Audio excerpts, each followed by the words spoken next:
Hey everybody, it's Tripl-L coming in with a very quick impressions for Shokugeki no Soma chapter 293. It's coming a little bit late because Thursday and Friday got a little bit too busy for me, and Saturday was also just working on other things. And unfortunately, who would have thought the holiday season was going to keep me busy? I did not think that was going to happen. But anyway, not the point. That's the explanation for why this is late. Let's just get to the chapter. And this chapter of Shokugeki no Soma was a cooking chapter. Usually, you guys know the drill. Cooking chapters don't really give us much to talk about when they focus too much on the food. This one, however, if there's ever something really good that's coming out that's really fast pacing, is that we're not taking that long going through the cooking. This cooking in particular is really entertaining, mostly because, well, Esdeath, or Sarge, but really Esdeath, brought out a sledgehammer and a detonator along with her chainsaw.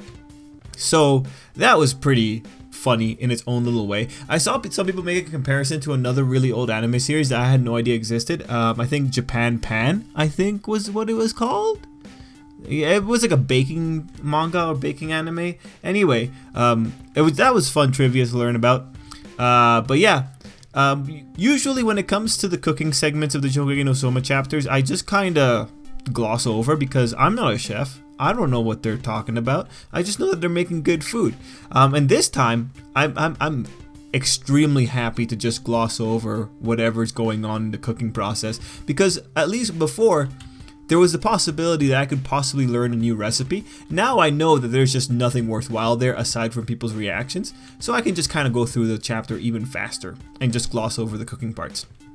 Okay, honestly, it sounds worse than it is, but it makes the reading process a lot easier, and I like knowing that I don't have to put serious stock into this anymore. So that's in some ways a little bit unfortunate, but whatever. Honestly, when I saw the bomb, I was just thinking, yeah, someone's gonna use electricity to cook something eventually. I just feel like that's fire. Someone's gonna bring out electricity at some point, and I'm pretty sure someone also is gonna come out and have a cooking method that involves drowning. Mind you, we already saw the dark chefs that they were like really putting forward for us last chapter, you know, like those guys, and they don't really seem like the drowny types, so maybe we won't get to see that, but I'm pretty sure in the Shokugeki no Soma world there exists someone who cooks by drowning things first. You know, macabre stuff aside, there were interesting things in the chapter that's really worth talking about. Specifically, on a bit of a negative for me personally, it's the rhetoric about superhuman. You know, I understand that we're going into this realm where superhuman powers are a thing now. At least for Sarge, it's like, you know, superhuman precision and strength to be able to control that chainsaw while she's doing things. I just don't like the rhetoric that Sarge is using, because the rhetoric, especially, she only has 2 lines of it in the chapter, but they make it sound as if people will win or lose based on superhuman powers. And I don't like it because, as far as we are aware, Soma's character isn't based around that. His character is based around experience and learning and failure and trial and error and getting better when you make a mistake, right? That's his character. So I hear this rhetoric from her, and it kind of irks me the wrong way. Especially, it might be worse for me because the way I saw the Shokugeki no Soma series before was experience was paramount. It's these people who were trained in a particular way, or who have accrued all this experience over a long period of time, they are more likely to be better than someone that has less experience, right? It was that kind of idea, unless they had overwhelming geniuses like Irina around. So I hear this rhetoric, and it's just, I don't want like, you know, there's always going to be a place for talent, but I liked the Shokugeki no Soma initial rhetoric of, you know, you can overcome the talent gap if you work hard enough, and that's something that Soma exemplifies. So what I ultimately want to see is just, I want to see if the author maintains his consistency on Soma's message, because that's ultimately what this character represents. And if the author does a 180 on it and goes to the end and reveals that Soma actually has a superhuman power, it's gonna feel kind of cheap. Mind you, Joichiro has already vouched for Soma not having one, so that's good. And it just makes like in that case, it makes the rhetoric just a little bit more juvenile, kind of. It's unfortunate. It's like it's unfair to her too, because in that case, we already know the answer, and we're kind of chastising her for not being smart enough to just let it go. Mind you, this is also just a product of having to make a villain. This is just a villain being a villain and giving her like villainous dialogue, unfortunately.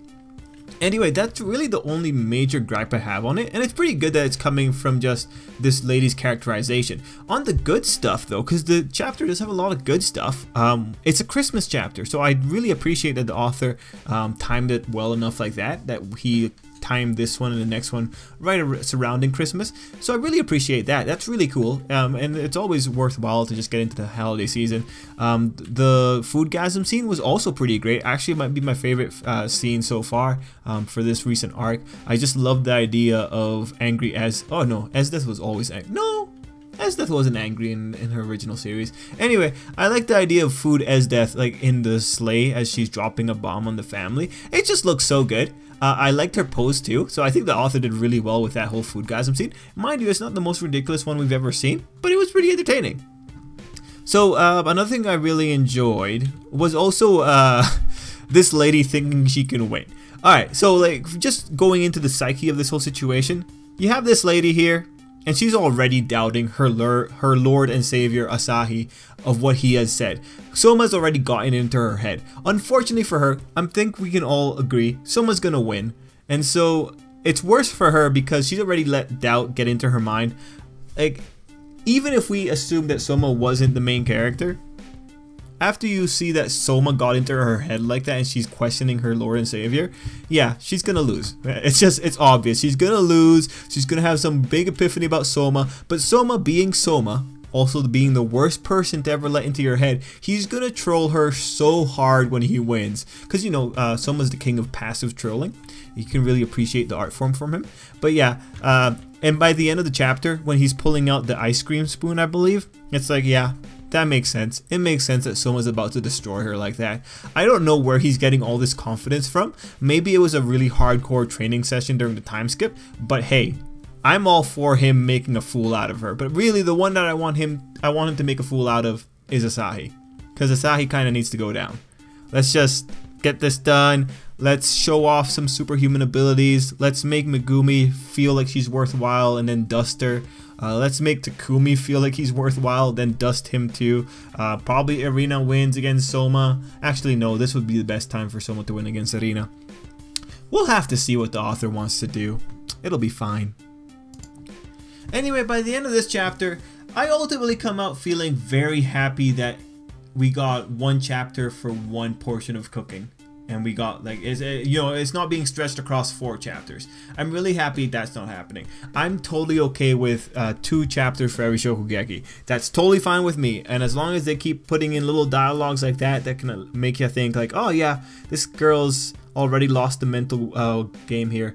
You know, I'll be happy. So guys, let me know what you thought down below. Let me know if you enjoyed this. Let me know how you feel about this lady detonating, what was it, chocolate or crushing chocolate with a sledgehammer? Let me know how you felt about that. But till next time, I hope you have an absolutely great day. And guys, I am still hoping for it. Someone's gonna show up. They're gonna slap shock collars onto people's necks.